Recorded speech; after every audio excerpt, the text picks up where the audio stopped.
Bem-vindo ao Future Enterprise Show.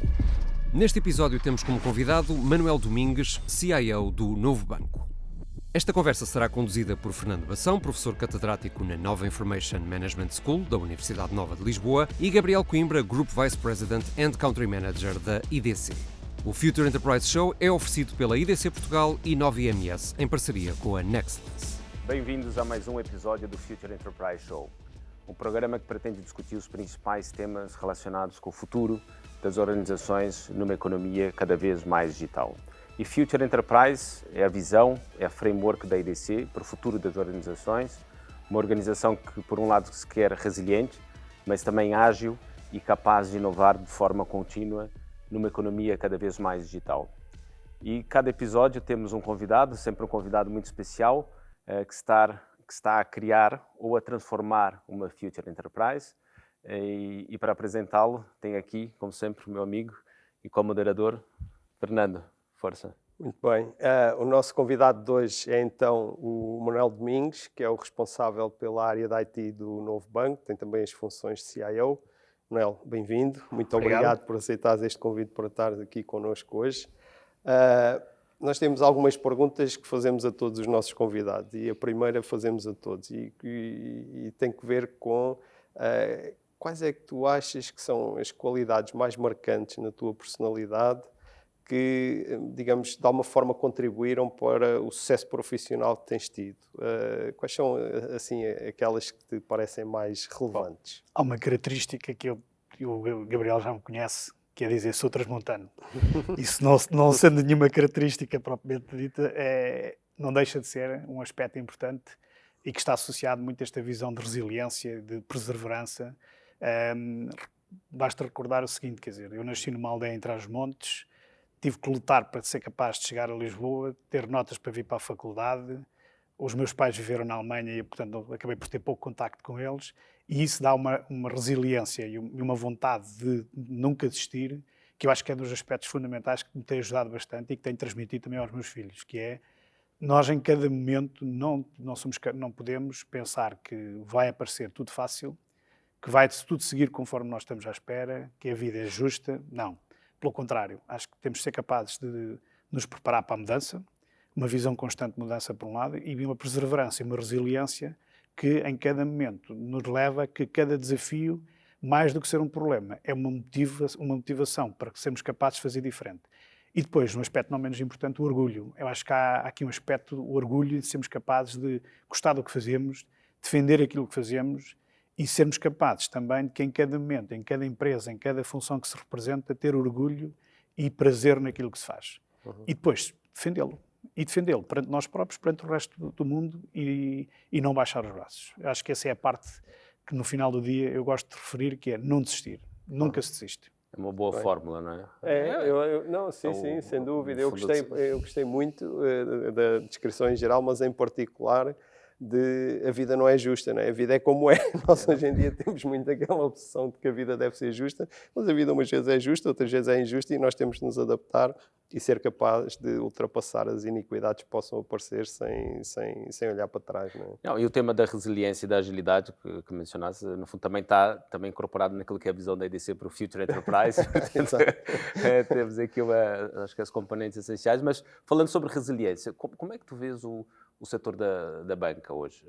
A banca já passou por altos e baixos nos últimos anos. E vai continuar a passar. Como é que tu vês?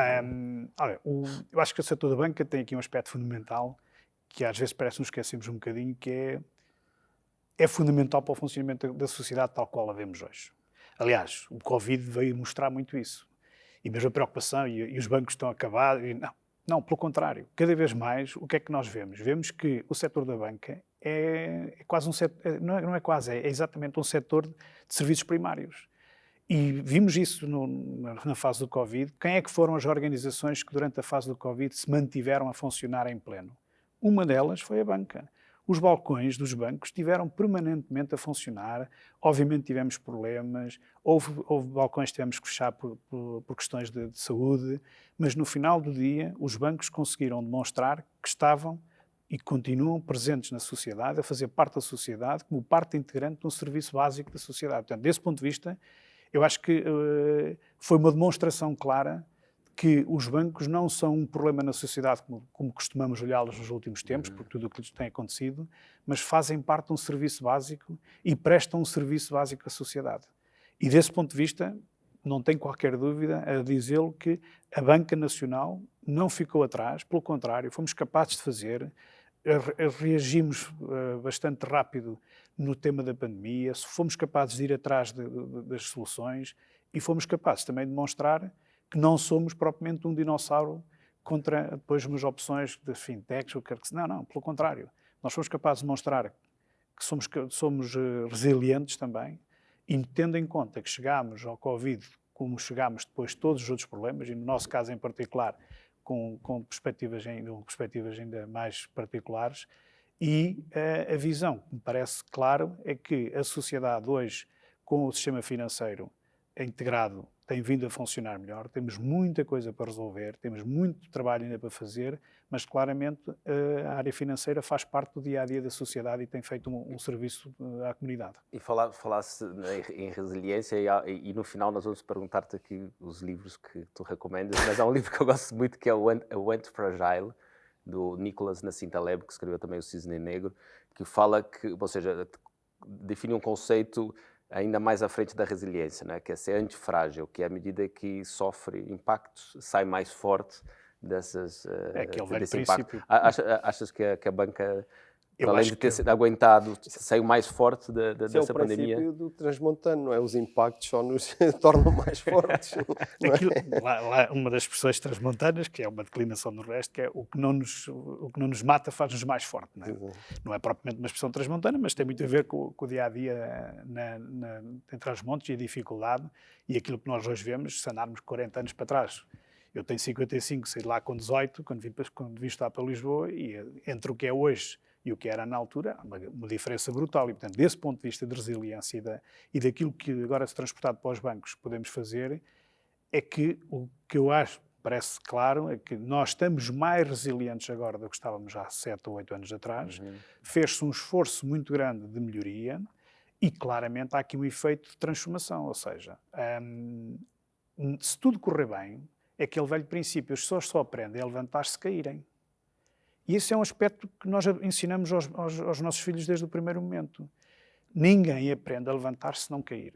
E esse às vezes é o que acontece em países nórdicos em que não têm problemas e depois chegam a certa idade e o primeiro problema passa a ser logo um efeito muito negativo.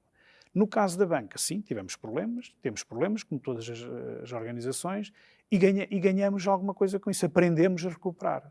E eu acho que esse é um aspecto fundamental da resiliência, não só dos transmontanos, mas todos em geral, que é, cada vez que nós falhamos qualquer coisa, não é tanto a falha que nos define, é o que é que nós fazemos com ela.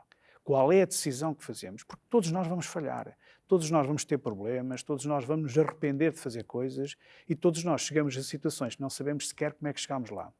A questão é, como é que saímos dela? Como é que nós evoluímos a partir daí? E desse aspecto os bancos têm vindo a tornar-se mais resilientes, quer por sua iniciativa, quer pelo efeito regulador do mercado, nomeadamente a visão do Banco Central Europeu. Há aqui um efeito de transformação e de resiliência e de melhoria. E essa melhoria constante vê-se no dia-a-dia.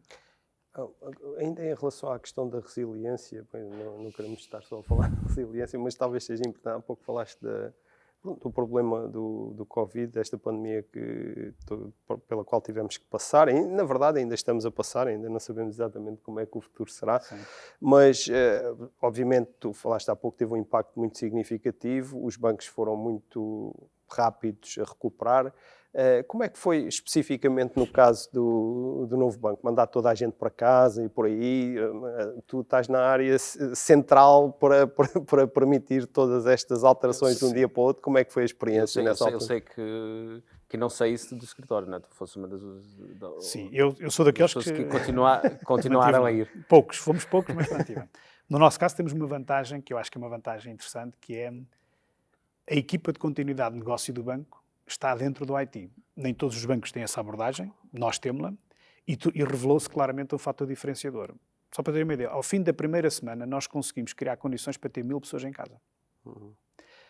E porquê? Porque tínhamos processos de trabalho, tínhamos identificação de quais eram os processos críticos, quais eram as pessoas que suportavam esses processos críticos, e na hora de identificar quem é que ia os meios que tínhamos que atribuir, portáteis, acessos, o que seja, não começámos a discutir isso na altura. Não, seguimos um processo que tínhamos montado e isso foi um aspecto fundamental de diferenciação pela positiva. Porquê? O banco foi montando ao longo dos anos uma visão de resiliência, de continuidade de negócio, de identificação de cenários de crise, que obviamente nunca ninguém pensou num cenário destes. Claro. Nenhum banco tinha um cenário de crise montado para um Covid, porque ninguém sabia que íamos ter Covid, mas tínhamos cenários montados para identificar quais eram os processos críticos que tínhamos que suportar, quais eram as pessoas críticas que eram fundamentais para esses processos. Tínhamos instalações, a primeira reação foi vamos colocar pessoas noutra instalação para dividir equipas, para que se houver um problema de pandemia numa equipa, eles não vão todos para casa, dividimos. E fizemos isso, e seguimos o processo inicial, começámos a dividir as salas de mercados, os processos críticos, e começámos a fazê-lo. Mas depois, rapidamente, o nível de pandemia e a abrangência que lhe esteve subjacente, esse modelo não chegava. E levámos, obviamente, a tecnologia como um fator diferenciador de criar condições para que as pessoas fossem para casa a trabalhar. Eu acho que essa é que foi a diferença. Nem todos conseguimos fazer isso. Nós tivemos a vantagem que tínhamos feito um processo anteriormente de renovação tecnológica, de atualização, quer do parque de computadores, quer da utilização de ferramentas de Office na cloud, e, portanto, tudo isso já estava preparado. Porque grande parte da tecnologia para dizer que as pessoas podiam estar em casa já existia. O que é que faltava? Faltava o processo e a autorização para dizer nós agora passamos a ter pessoas em casa. A partir do momento que a necessidade surgiu, o banco criou uma equipa de gestão de crise, já seguindo os modelos que tínhamos definido do ponto de vista de continuidade de negócio, com 4 membros do Conselho de Administração, reuníamos numa base diária e numa semana conseguimos pôr 1000 pessoas em casa a trabalhar. Uhum. E quando digo trabalhar, é ter acesso aos sistemas, ter capacidade de reação para os clientes, suportar os clientes, e fomos caminhando nesse sentido, de modo que a dada altura já tínhamos mais de 50%, em alguns casos chegámos a ter departamentos que conseguiam estar totalmente em casa, mas depois criámos aqui uma dinâmica também que fomos ajustando em função da necessidade. Porquê? Porque o próprio país e as regras foram-se ajustando. Entre aquilo que saía numa semana e aquilo que depois saía passado 2 semanas, havia sempre diferenciação. Desde as pessoas poderem deslocar, as autorizações que tínhamos que dar, quem é que podia ou não podia, quem é que ficava em casa com miúdos. Tudo isso foi uma transformação que a tecnologia foi fundamental, não foi só a tecnologia. Aí acho que fomos claramente um enabler. A visão de processo é fundamental, a organização, a maneira como nos organizamos, o enquadramento de toda a organização como um todo.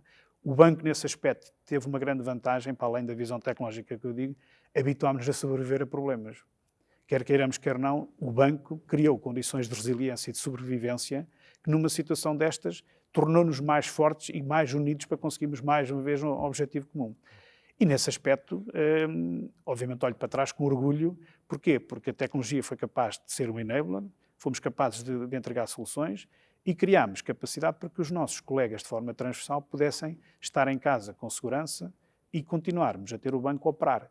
No caso dos serviços centrais, só para termos uma ideia, no Tagus Park, na altura no edifício do IT, tínhamos capacidade para 600 e poucas pessoas, e durante várias semanas tivemos lá 20 ou 30. Porquê? Porque era possível funcionar dessa forma. E grande parte das pessoas podia estar em casa, e criámos condições para isso. Alguns de nós, como é o meu caso, acabei por ficar praticamente lá o tempo todo, porque até por uma questão de modelo, é mais fácil estar e apoiar as pessoas do que estar à distância. Portanto, eu mantive-me nisso. E na altura a minha filha estava em Santa Maria, como médica, e todos os dias eu a deixava lá. Eu não ia para casa, então deixava a filha às 8 da manhã no hospital e eu ia para casa. Não, ia trabalhar. E, portanto, nessa altura não havia trânsito, não havia problema nenhum e não havia questões. Mas pronto, o aspecto fundamental da resiliência eu acho que é bem presente na forma como os bancos fomos capazes de reagir e os balcões a funcionar e estarmos disponíveis como serviços básicos para a sociedade. Uma das coisas que nós temos falado aqui com muitos dos nossos convidados tem que ver com essa experiência do trabalho remoto, do teletrabalho, e como é que vêem no futuro, ou seja, foi uma experiência positiva, foi uma experiência positiva que é para continuar no futuro. Como é que vês os modelos futuros de trabalho? Muito baseados no trabalho remoto? Menos? Como é que é a tua percepção? Eu acho não. Na forma como nós próprios temos o desenho da nova solução da sede do banco no Tagus Park, parte do pressuposto de uma visão híbrida. Eu não me parece que esta questão de trabalho remoto tenha sido uma experiência que agora vai desaparecer. também não me parece que vamos para a situação em que remotizamos tudo o que for tecnologicamente possível. Porque o problema não é a tecnologia. No limite, uma boa parte, tirando as pessoas que estão fisicamente à frente dos clientes, quase todos os outros, tecnologicamente, somos capazes de os pôr em remoto. Mas perde-se depois muito o princípio de, por exemplo, onboarding. Nós fizemos onboarding de 15 elementos novos que entraram no banco a 22 de abril de 2020. Em 2020, 2020, no meio da pandemia. Foram 15 pessoas num programa que fizemos de Tech Academy, de formação durante um ano, e que depois incorporámos essas 15 pessoas no banco. Obviamente que incorporar 15 pessoas e a seguir mandá-los para casa, perdem muito da ligação com o banco. Mas tivemos que fazer esse esforço. Porquê? Porque, na altura, éramos obrigados a ter um conjunto de pessoas em casa e não os podíamos ter lá a trabalhar. Tão depressa quanto possível, começámos a trazer para dentro da organização, porque esse aspecto de equipa, de colaboração, é fundamental. Isto não quer dizer que vamos voltar a trazer todos para dentro da organização. Isso não me parece. O modelo híbrido claramente veio para ficar. Há processos que têm que ser ajustados, nós temos que nos ajustar da forma como trabalhamos. Por exemplo, há questões processuais relacionadas com segurança. Nós não fazemos uma transferência de um cliente totalmente fora do banco. Há processos até de unchecking de segurança, até pela segurança dos próprios colaboradores, que não dá para fazer tudo fora do banco. Tem que haver alguém dentro por uma questão de segurança do próprio colaborador e não nos deixarmos em causa com isso. Agora, do ponto de vista de modelo, inevitavelmente vamos ter um modelo híbrido. Quão mais híbrido é, se é mais remoto ou mais presencial. O que nós temos feito até agora, temos deixado isso um bocadinho ao livre-arbítrio, à capacidade de decisão em cada um dos departamentos. Porquê? Porque há departamentos que, dada a sua natureza de funcionamento, uns conseguem ter maior remotização, outros menos, mas o que nós temos dado aqui é a flexibilidade sem ter impacto na produtividade. Portanto, esse aspecto tem-se tido em conta. A visão nas novas instalações no Tagus já pressupõe um modelo de trabalho mais flexível, mais híbrido e que permita também ajustarmos à realidade. Porque há um aspecto que as pessoas ganharam com isto. Habituaram-se a que é possível manter na mesma uma ligação entre o trabalho e a visão pessoal, mas com maior flexibilidade. A dificuldade não está na tecnologia. Tá? Como é que nós processualmente vamos trabalhar nisto? Como é que as pessoas se habituam a trabalhar? Já se perdeu aquela ideia, não, os latinos vão para casa, não fazem nada. Pelo contrário. Grande parte das pessoas que estiveram em casa, com miúdos em casa, fizeram um esforço brutal para conseguir estar a dar resposta e estavam em casa na mesma. Obviamente, pós-pandemia isso é diferente. Estar em casa sem ter os miúdos e não ter tudo é muito mais fácil. Mas, na mesma, continua a ser um esforço. O que nós temos tentado privilegiar é flexibilidade. Dar a oportunidade que as pessoas possam escolher, dentro de determinados limites, mas que obviamente possam escolher. E essa visão híbrida, eu admito que veio para ficar. E como é que tu vês então um futuro, ou seja, no futuro tu vês um modelo híbrido em termos de trabalho, e como é que tu vês o futuro, e aqui nas várias vertentes, ou seja, a banca daqui a 5, 10 anos, em 2030, como é que tu vês a banca numa perspectiva de negócio, de relação com os clientes, cada vez mais canais digitais, qual o papel do balcão, como é que tu vês a banca assim, mais a médio e longo prazo? E o papel da tecnologia, fazer futurismo é sempre complicado, mas, e portanto, olhar para trás é sempre mais fácil, mas seja como for, há claramente dois aspectos que se vão manter, que é, os bancos vão continuar a ser necessários e os clientes do banco continuam a ser pessoas. E isso é um aspecto fundamental. E os bancos têm uma relação de confiança com as pessoas. Obviamente que em sistemas de pagamentos, a entrada das big techs, tudo isso há uma transformação, é um facto. E a banca tem que se transformar também nesse sentido. Mas em termos de relação, os bancos continuam a se relacionar com pessoas. E, portanto, a visão complementar, quer de uma rede de balcões, quer dos canais digitais, quer da relação, nós o que temos de ser capazes é de encontrar e cada vez mais adaptar a solução àquilo que o cliente precisa em cada momento. E não vale a pena pensar que nós temos uma solução que serve a todos os clientes, porque vamos continuar a ter uma lógica de serviço universal, desde os mais novos aos mais séniores, e para cada uma destas faixas etárias, informação e experiência, há soluções que se adaptam melhor a uns do que outros. E eu acho que esse aspecto do banco ser capaz de criar uma relação de confiança com cada um dos seus clientes na necessidade em que tem é fundamental. E nesse aspecto, para responder à questão dos balcões, eu não acredito que os balcões vão desaparecer. Vamos ter sempre ciclos, umas vezes temos mais balcões, outras vezes temos menos balcões. Nós agora temos uma rede fabulosa. Se vocês não a conhecem, desafio-vos a irem ver. Alguns dizem que já não são balcões, são obras de arte nos aspectos e parece que são cafés noutro, mas o principal é a relação com o cliente. Tecnologia, claro. Temos de ter peças tecnológicas, garantir que na palma da mão temos um dispositivo que dá acesso ao banco. O tema da segurança.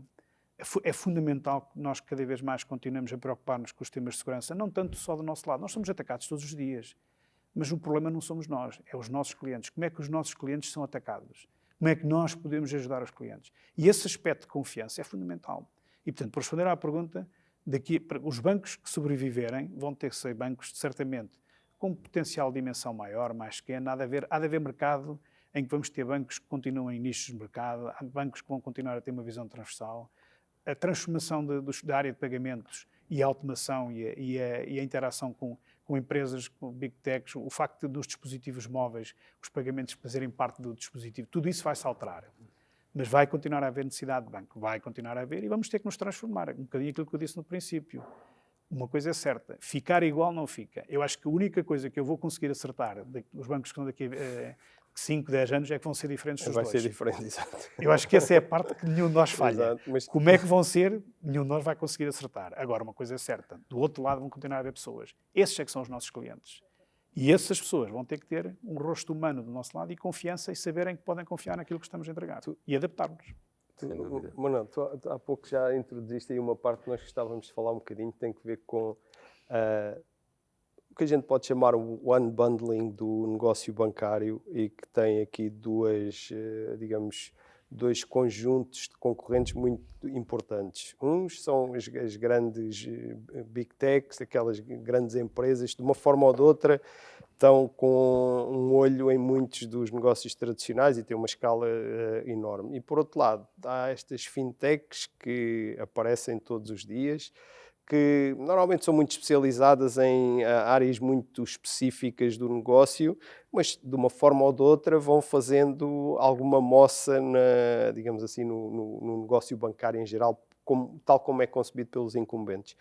Como é que tens visto este digamos, eu não vou chamar ataque, mas estas novas formas de interação e também já agora como é que o novo banco olha para, digamos, a interação com estas fintechs, digamos, as startups? Qual é que é a vossa visão e política em relação a isso? Começando pelo final, parceria. É impossível pensar que fazemos tudo sozinhos. Isso não existe. E esta visão de parceria ou de cooperação, em que simultaneamente somos concorrentes e somos parceiros, acho que é uma visão de trabalho híbrido, veio para ficar. E, portanto, desse ponto de vista, temos que cooperar. Não é possível, nenhuma organização consegue entregar tudo aquilo que o cliente precisa. E a complementaridade e a capacidade de trabalharmos em conjunto é fundamental. Portanto, desse ponto de vista, os bancos, e no banco em particular, temos tentado caminhar nesse sentido. Colaborar com as fintechs, colaborar com as empresas na área de imobiliário, colaborar com parceiros em cada uma das áreas onde o banco está a atuar, e esse é o segredo. Nós temos que ser capazes de atingir uma solução em que, para o cliente, o que interessa é o que é que nós lhe estamos a conseguir entregar. Para isso, provavelmente são 20 empresas que têm que colaborar em conjunto. E, no final do dia, isso é o que vai contar. Se cada um de nós pensar que vai ter uma solução totalmente vertical, que vai fazer tudo sozinho, não é possível. Aliás, viu-se, com o tema do Covid, a Europa nem máscaras era capaz de fazer. Não tínhamos solução para fazer tudo vertical e não temos. O mundo, apesar de toda esta visão de globalidade poder ser alterada, uma coisa é certa, nós não conseguimos fazer tudo sozinhos. E, portanto, nesse aspecto, o segredo é parceria. E na parceria não há um que ganha e um que perde, tem que ganhar os dois. E esse é o efeito da parceria. E nós temos de ser capazes de ganhar em conjunto. Realmente a diferença entre um banco e uma fintech é muito pequena. O que é um banco? É uma empresa financeira que usa tecnologia. O que é uma fintech? São mais novos do que nós, estão no mercado há menos tempo. Tem menos regulação, normalmente, não é? É relativo, porque se estão a trabalhar na área financeira, vão ter que ter regulação como nós. A diferença é que, em alguns casos, tem uma prestação de serviços mais limitada e tem uma regulação limitada àquela componente. E porquê é que alguns não crescem para se tornarem um banco universal? Exatamente, também pelo efeito da regulação e impacto que tem que ter para poderem ser um banco com todos os benefícios e desvantagens que lhe vêm daí.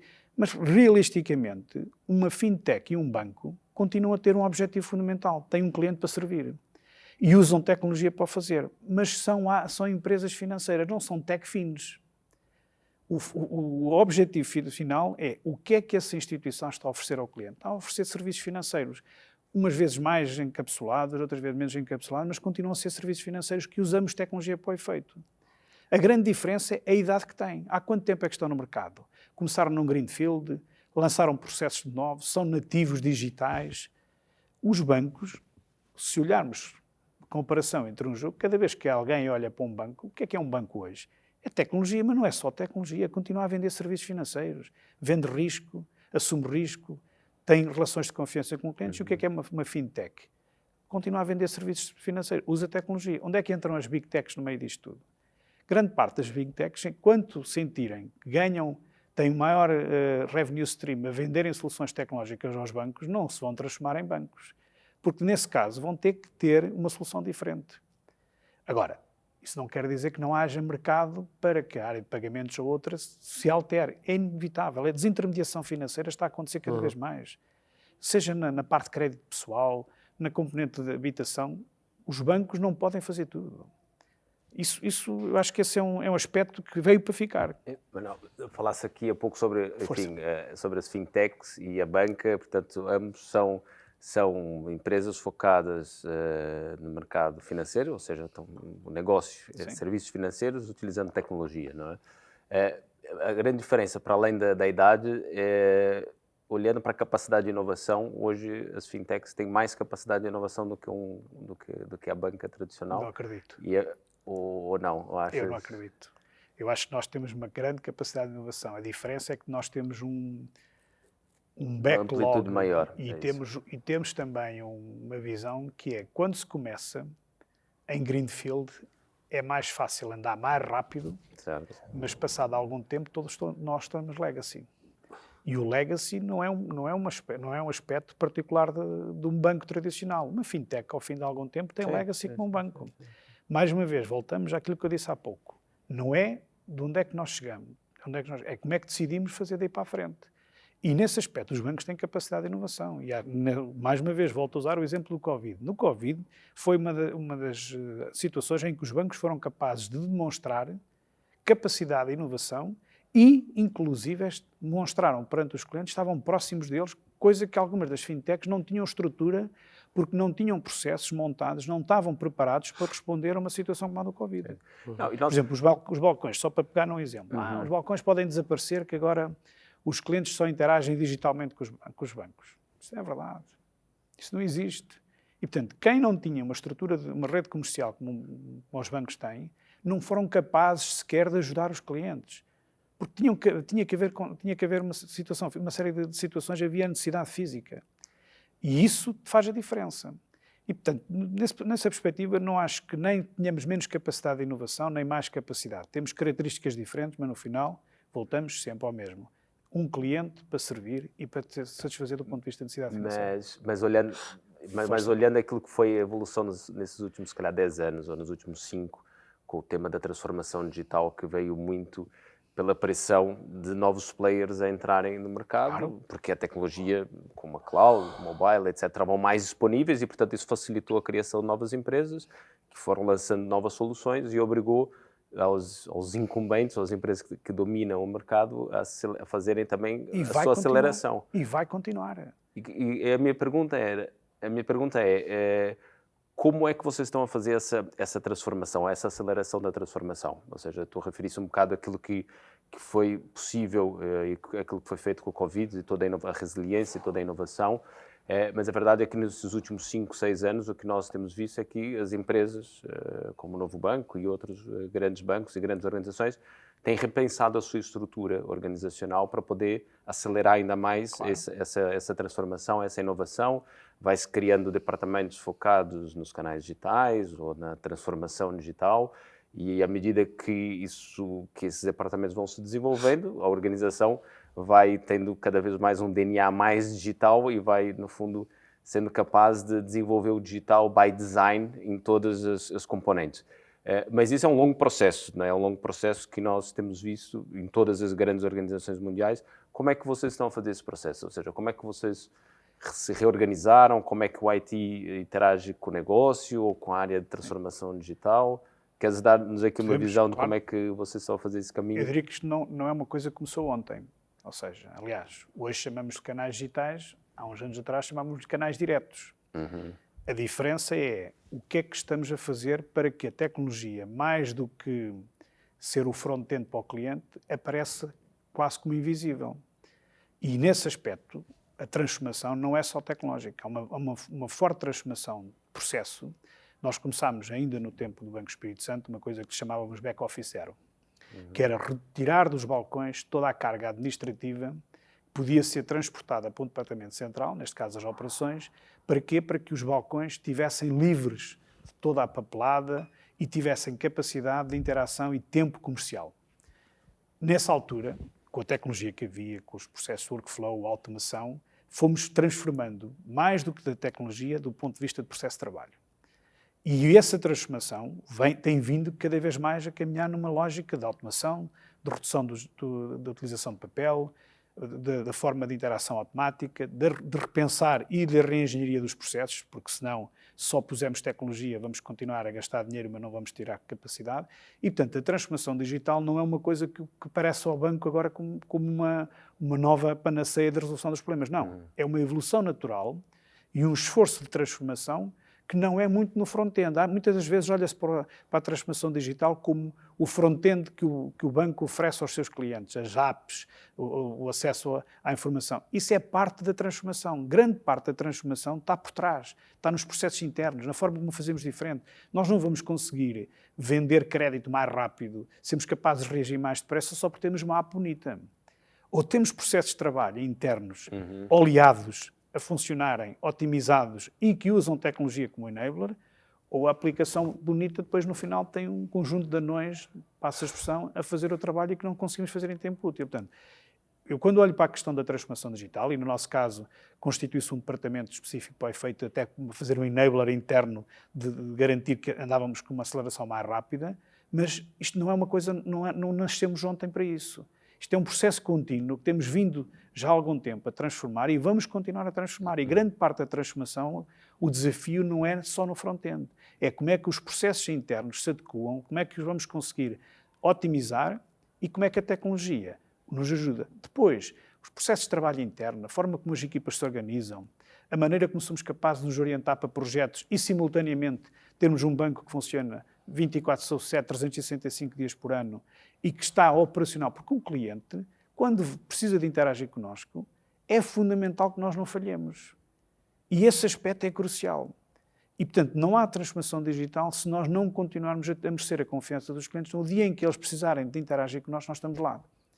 E por isso é que a transformação digital não é apenas uma parte, ou não é a solução, não. Faz parte de um processo de transformação. A visão de risco, a forma como nós avaliamos o risco dos clientes, a forma como atribuímos crédito, em tudo isso temos que usar transformação de processos e que chamamos muitas vezes de transformação digital, mas não é isso. O que nós estamos a fazer é a transformação do próprio negócio do banco. A forma como o fazemos, a forma como desenhamos, a forma como interagimos. Usamos tecnologia para o efeito? Sim, mas não só. E depois, há um aspecto crucial, pessoas. Não fazemos transformação se não transformarmos as pessoas, a começar por nós próprios. E isso é um aspecto crucial, que temos tido uma dificuldade grande, porquê? Porque o mercado é o que é, e onde nós também temos vindo a apostar fortemente, e no caso particular da IT, na revisão do talento, da forma como formamos as pessoas. É um esforço que não se resolve de um dia para o outro, mas claramente é isso que nos vai permitir a transformação para a frente. Porque senão podemos ter tecnologia, mas se não tivermos pessoas que tirem partido dela e que sejam capazes de adequar a tecnologia à realidade do banco, não vamos tirar partido disso. E quem é que no banco está a pensar essa transformação dos processos e do negócio? É só o departamento de transformação digital? percebi que há um departamento de transformação digital que depois interage com o IT, e depois o IT, para além de suportar essas novas iniciativas de transformação digital, também depois suporta todas as outras áreas de negócio. Sim. E, portanto, quem é o responsável por essa transformação? É mais o IT? É a transformação digital? São as áreas de negócio? Eu diria que, no final, somos todos, a começar pelo próprio Conselho de Administração, que tem tido um papel fundamental, e a transformação que tem vindo a fazer, e aquilo que aparece como o nosso plano estratégico de fazer futuro, e a transformação e o reshaping do banco como um todo, toda essa visão está a interação entre o próprio Conselho de Administração e toda a estrutura do banco. Portanto, dizer que a transformação é só de um departamento ao outro, isso não existe. Cada um de nós tem um papel fundamental. Por exemplo, o caso do IT.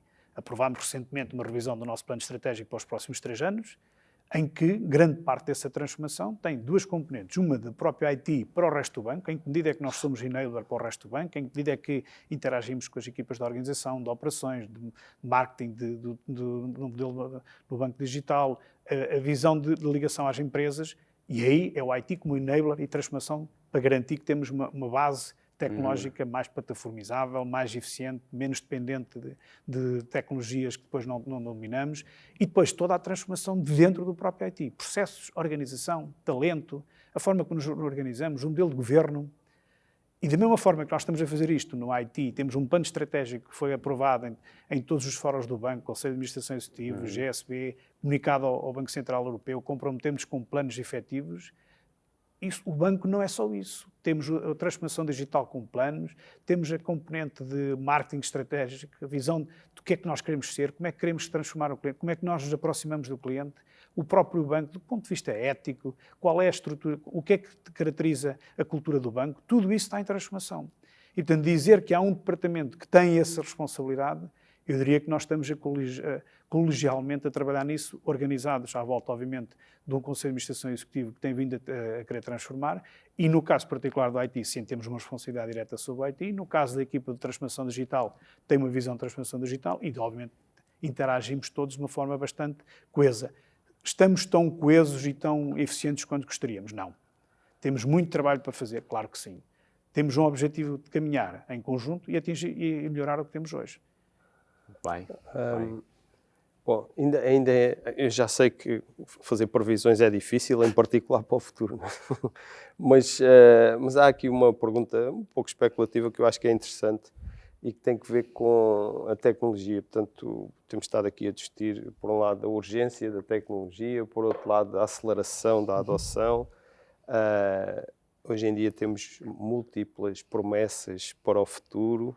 De tudo isto tem vindo a aparecer, que passa pela inteligência artificial, pelas blockchains, pelo metaverso, todas estas buzzwords que têm vindo a aparecer, umas com mais consistência e outras menos, mas o que é que te parece que no futuro, em particular para o novo banco e para o desenvolvimento tecnológico futuro, quais são aquelas que parecem, sem aplicações específicas, mas aquelas que parecem ser provavelmente as mais relevantes à medida que... Sim, aquela que se calhar pode ter mais impacto. Nós sabemos Exato. que a tecnologia é um meio, não é, para atingir o fim, acho que já referiste isso e que me parece muito bem, mas há tecnologias que se calhar podem ter mais impacto, não é, em determinados negócios. Na banca, se pudesse assim, identificar 1 ou 2 tecnologias que de facto são game changers em termos de processo, relação com clientes. Acho que há aqui um aspecto fundamental que é a visão da automação, ou seja... mais do que depois falarmos em machine learning, artificial intelligence, o que for, há aqui um aspecto fundamental da automação. E porquê é que eu digo que isso é fundamental? Porque a escala a que nós cada vez mais estamos a trabalhar não é humanamente possível, porque não se resolve com colocação de pessoas, porque há negócios que nós conseguimos escalar se tivermos mais pessoas. Há outros em que a velocidade com que é preciso processar, por exemplo, segurança. Cibersegurança, é impossível nós pensar que vamos resolver isso só com pessoas. E, portanto, a capacidade de automação, de análise preditiva, de perceber o que é que está a acontecer, protegermos a nós próprios, protegermos os clientes, essa capacidade, inevitavelmente, vai ter uma base tecnológica de análise de dados. A quantidade de dados sobre a qual nós temos que trabalhar é de tal forma que, se não tirarmos partido de tecnologia, e aí podemos pensar em tecnologias de machine learning, inteligência artificial, que nos permitam fazer uma análise que humanamente nós não temos capacidade. Portanto, Mas eu volto a focar o tema da automação e estou a chamar a automação a isto como um todo. Porquê? Porque humanamente nós não conseguimos resolvê-lo de outra forma. Toda a componente de análise de risco dos clientes. Vem agora uma visão do ESG que nos vai obrigar à banca como um todo a olhar para um conjunto de indicadores que até agora não fazíamos. Humanamente nós não vamos ter capacidade para o fazer. Não se resolve só com pessoas. Resolve-se com conhecimento, mas fundamentalmente com tecnologia e, mais uma vez, automação no acesso à informação, critérios de decisão, em que medida é que isso interfere nos nossos modelos de rating, como é que nos permite a avaliação de risco de clientes em cada momento, e não é só no momento que atribuímos o crédito, mas ao longo da vida do próprio crédito do cliente. E se fizermos isso com largos milhares de clientes ou milhões de clientes, obviamente para isso temos de ter, mais uma vez, uma capacidade de automação, que depois deriva nas várias peças tecnológicas que lhes estão subjacentes. A própria utilização de ferramentas de cloud, a maneira como nós fazemos deployment de soluções, a automação é fundamental para que o consigamos fazer. Quando estamos a falar de milhares de servidores e atualizá-los e garanti-los que estão com atualizações tecnológicas associadas, que temos um consumo analisado ao minuto e que permite que nós consigamos otimizar tudo isso vive essencialmente uma lógica de automação. Essa automação depois pode ser feita nas variantes tecnológicas que existem e cada um de nós tem que aprender. Passa publicidade. Uma das coisas que tive que fazer foi tive que ir à Nova IMS e fui fazer lá uma pós-graduação de Data Science. Porquê? É preciso aprendermos. Nós não sabemos. Esse é um aspecto fundamental, que é nós estarmos preparados para mudar. E as pessoas têm que se atualizar. Nós temos de nos atualizar. Senão não somos capazes de tirar partido da tecnologia e tirar partido desta visão de transformação. Por isso é que, para mim, a palavra automação é mais importante do que falarmos de inteligência artificial ou dos big data. Envolve várias tecnologias. É porque envolve toda uma transformação que, no final, a questão da tecnologia quase que parece que é um commodity que ninguém a vê e que está invisível à utilização. Mas se esta automação não estiver montada, que nos permite... Há pouco falámos na questão da renovação automática do cartão de cidadão. Não é nada de tecnologia, é só processo. Mas a tecnologia tem que estar lá pronta para poder ser utilizada. Sem dúvidas, não, sem dúvida. E falasse bem, estamos aqui a chegar ao final... e falasse de que, enfim, nesse novo contexto que vivemos de aceleração, é preciso automatizar, porque humanamente não é possível respondermos a tudo, mas também falasse muitas vezes que, se calhar, para fazer essa transformação, o mais importante é termos as pessoas corretas, o talento correto. Portanto, aqui, no fundo, parece um contrassenso, ou seja, os humanos não vão ser capazes, mas nós precisamos de talento para fazer essa transformação. Eu acredito, como tu também acreditas, que realmente nós, seres humanos, somos fundamentais para essa transformação e para a sociedade que queremos no futuro. E falando sobre isso, vem aqui aquela questão que nós colocamos a todos os nossos convidados, que é que conselho é que dás aos teus filhos quando eu sei que os teus já passaram pela fase de ter que selecionar o curso superior, mas que conselhos é que tu deste ou que tu continuas a dar aos teus filhos para que eles possam, de fato, obviamente, terem uma vida fantástica, que todos nós queremos para os nossos filhos, mas também tenham sucesso a nível profissional nesse novo contexto que vivemos? Bom, eu aqui tenho uma vantagem, que os meus já são maiores. A minha filha tem 28 anos, que fez esta semana. Parabéns. É médica, está a tirar uma especialidade que ela escolheu. O meu filho tem 24, tirou o curso de engenharia, está agora em trânsito do ponto de vista profissional e vai para a área de Data Science.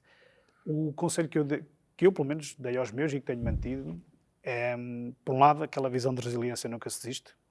Partilhei aqui um aspecto caricato. O meu filho é cinturão negro de Taekwondo e o primeiro combate que foi, perdeu, porque a mãe começou a ficar nervosa dele estar ali numa situação em que havia agressão física, apesar de controlada, e ele desistiu.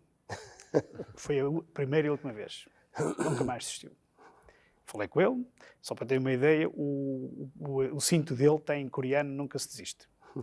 E, portanto, esse é um aspecto fundamental, que é o conselho para os miúdos é nunca se desiste do seu objetivo. A visão da formação e o curso, mais importante, se é o curso A ou o curso B, é o que é que lhes dá prazer, porque o que eles vão tirar num curso é uma ferramenta.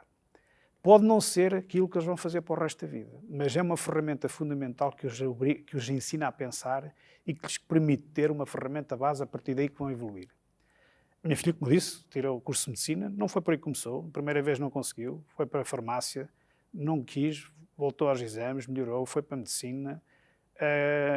Há 1 ano e pouco foi fazer uma pós-graduação em Business Intelligence para a área da saúde, uma coisa diferente. O meu filho tirou a eletrotecnia no TEC, teve no Erasmus, apanhou os temas do Covid, foi para Bruxelas, veio, mas claramente esta visão de resiliência, eles fazerem o que querem fazer. Agora querem fazer os dois em conjunto o MBA, que é uma coisa que a mim como pai deixa-me todo babado, eles querem fazer isso em conjunto enquanto irmãos, mas o aspecto fundamental é o que é que nós deixamos para eles. Ajudá-los como pessoa, que tenham uma coluna vertebral e princípios que sejam capazes de defender, e depois que sejam felizes. Mas que não pensem que vão fazer a mesma coisa para o resto da vida. Isso já não vai existir. E outra coisa, que é a formação. Vão ter que ter formação constante. O curso é a primeira ferramenta, não é a última. Vão fazer várias formações ao longo da vida e vão ter que se preparar para mudar. E mudar significa que podem ter uma profissão durante um período de tempo e a seguir mudam. E eu acho que esse é o aspecto que nós temos que os deixar preparados. Aquilo que os nossos pais diziam, que agora vais para uma empresa e vais estar lá o resto da vida, isso já não vai acontecer. E essa visão de resiliência, nunca desistirem dos objetivos e estarem preparados para mudar, é o aspecto fundamental. Muito bem, ficam aqui os conselhos. Bem, estes conselhos são particularmente importantes porque é de uma pessoa com sucesso com os filhos, portanto há que ter atenção. Olha, Manuel, a conversa tem sido, como imagino também sintas, passou muito rapidamente, falámos aqui de muitas coisas. A nossa última pergunta também é sempre igual para todos os nossos convidados e tem que ver com leituras de livros que marcaram, que possas sugerir, quer em termos pessoais, quer em termos profissionais, quais são aqueles que te lembras e que parecem relevantes mencionar? Ao contrário do que se calhar alguns vão buscar mais conhecidos, eu vou buscar alguns um bocadinho mais, porque foram aqueles que acabaram por ter algum impacto comigo. Um tem a ver com ficção científica, que é Porta para o Verão, que era da Caminho.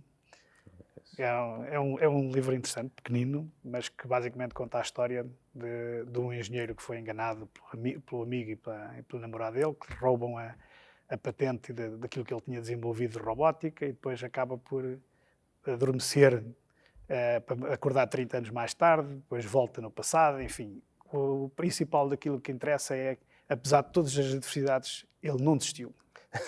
Essa é a parte que eu quero. Está marcado, está no DNA. Não desistiu. Exato. E conseguiu fazer, alterou, mudou, viveu numa época, viveu noutra, mas não desistiu. Esse é um aspecto engraçado e, portanto, por isso é que eu fui pegar nesse.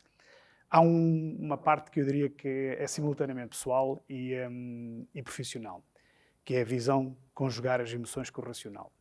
E mesmo do ponto de vista profissional, durante muitos anos fomos formatados a que era o racional que tínhamos que defender e deixar as emoções. Isso não é verdade. E nesse aspecto temos um ilustre representante português, que é o António Damasio, que eu já tive a oportunidade de ler grande parte dos livros, se não os li todos, e que é um aspecto fundamental, que é o equilíbrio entre as emoções e o racional. Nós nem somos só emocionais, nem somos só racionais. E isso é um aspecto fundamental que, no caso particular hoje da liderança, e eu tive a fazer agora na nova SBE um programa de liderança com o banco, que é cada vez mais olharmos para as pessoas nesta visão complementar. As pessoas não são só racionais, nem são só emocionais, mas temos que tirar partido da conjugação dos dois. E isso é um desafio pessoal e profissional. Em que medida é que nós somos capazes de levar isso em linha de conta e adaptarmos à pessoa com quem interagimos e tirar o melhor possível dessa pessoa. E isso é fundamental para a gestão de talento, para a motivação das pessoas, para garantir que as pessoas estão a fazer aquilo que lhes pedimos sem lhes estar a mandar. Isso é uma mudança radical. Aquilo que nós fomos habituados ao longo dos anos, de que os responsáveis eram os chefes, isso acabou cada vez mais, ou somos capazes de incutir nas pessoas uma visão de colaboração, de trabalho em equipa, e essa visão emocional e racional é um meio para chegarmos a um fim que é ou trabalhamos todos em equipa ou isto não funciona. E esse é um aspecto que eu queria relevar, muito importante. Ninguém faz sozinho. Ninguém tem sucesso sozinho. E a equipa é crucial. E nesse aspecto, quem não consegue fazer equipa tem um problema grave, porque não vai ter sucesso. Uhum. E os sucessos que se tem conseguido fazer, e no meu caso particular, eu não consegui nada sozinho. Eu tenho conseguido porque tenho conseguido trabalhar com pessoas que me ajudam, que me ensinam, que têm partilhado comigo as coisas boas e as coisas menos boas e que no final do dia partilham uma experiência de equipa. E isto é a parte que eu gostaria de deixar no final, que é: não há sucessos sozinhos. Essa história do One Man Show é uma coisa um bocadinho estranha. Num contexto atual, é muito difícil fazer tudo sozinho. E nesse aspecto, gostava também de relevar o último livro que gostava de dar nota, é O que é que aprendemos com os gansos. Quem não conhece esse livro, também é um livro pequenino, lê-se com facilidade. Os gansos trabalham em equipa. A forma como se organizam em voo para que os que estão mais cansados vão no meio dos que depois conseguem, e o efeito que provocam do vento e a proteção que têm para os mais cansados é fundamental. E isso permite demonstrar que as equipas, nós nunca temos todas as pessoas com 100% da capacidade, há de haver dias mais complicados do que outros, e se nós conseguirmos trabalhar como uma equipa, no final do dia atingimos objetivos muito mais fáceis, as pessoas estão motivadas e, em termos de resultado final, estamos mais satisfeitos com o que entregamos. É fácil, não é? Eu consigo fazer isso no dia-a-dia? Não consigo. Há muito para fazer, mas... Estamos sempre a aprender, não é? Mas é para aprender. Portanto, essa parte dos gansos nós aprendemos muito com essa perspectiva. Mas pronto, é uma visão pessoal. Claro, muito obrigado. Muito obrigado. Não, obrigado. Manuel, foi fantástico. Enfim, conseguimos aqui falar de vários temas. Obviamente falamos muito da tecnologia, mas falamos sobretudo daquilo que é o nosso papel, não é? E aquilo que é, no fundo, os princípios e a forma como nós devemos encarar a vida. E achei fantástico o ter-se referido à resiliência e depois também à capacidade de adaptação, à agilidade para mudarmos ao longo do tempo, que é algo que está muito alinhado também com a visão do Future Enterprise, que é, de facto, as organizações serem capazes de serem resilientes e também inovarem e se adaptarem ao novo contexto. E fosse falando um pouco sobre essa capacidade de adaptação da banca, enfim, que tem vindo a fazer a sua transformação, não há 5 anos atrás, não desde há 5 anos, mas se calhar desde sempre, que foi se transformando. E a tecnologia hoje acaba por ser um enabler para aquilo que é a tua visão da banca como digamos assim, um setor transversal à sociedade para servir o cliente, para garantir, no fundo, que as pessoas possam, enfim, consumir, conviver, se entreterem e, portanto, viverem em sociedade. Acho que também, e gostei muito da parte final, os conselhos para os nossos filhos, que é sempre muito, muito importante. Portanto, eles também aprenderem a se levantar. E acho que foi isso que referi-se na resiliência, de nunca desistirem e que um curso acaba por ser também uma ferramenta e algo que vai ajudá-los a aprender mais no futuro e se adaptarem.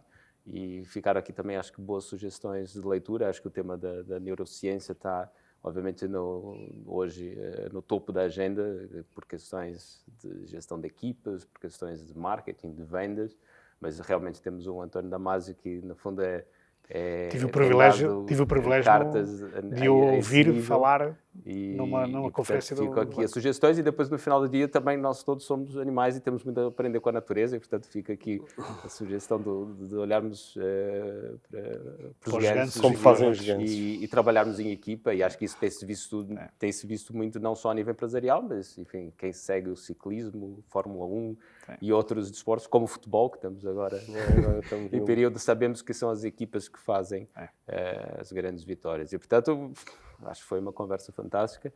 Havemos de regressar, se calhar daqui a um ano, e voltarmos a falar, mas foi ótima a conversa.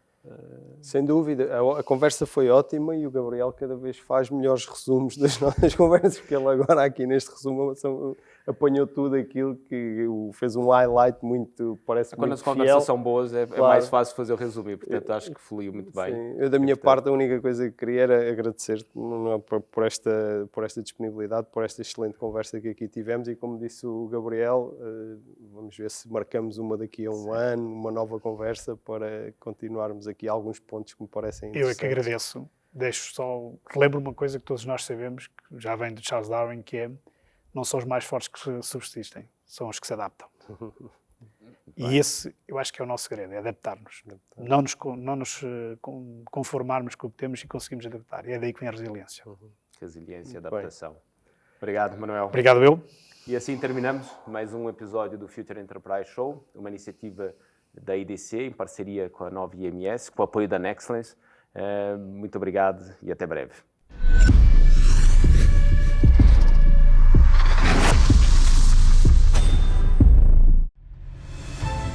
Nexcellence by Glint, uma parceria para criar o futuro digital, com respostas baseadas em experiência, com dimensão e ambição, com uma visão global e talento nas competências mais inovadoras.